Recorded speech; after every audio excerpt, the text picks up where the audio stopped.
பூட்டி மண்ணில் உழைக்கும் நம்ம உழவர்க்கெல்லாம் முதல் வணக்கம்.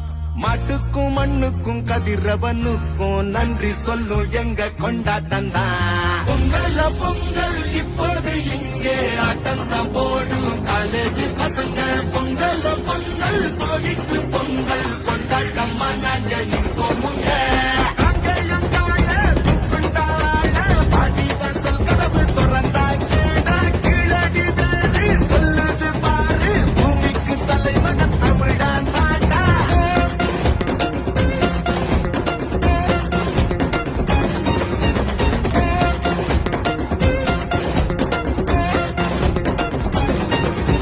பட்டியில் அடங்கும் ஆட்டம் போல வாழ்வதெல்லாம் ஒரு வாழ்க்கை இல்ல. வெட்டியா சுத்துற வேலை இல்ல.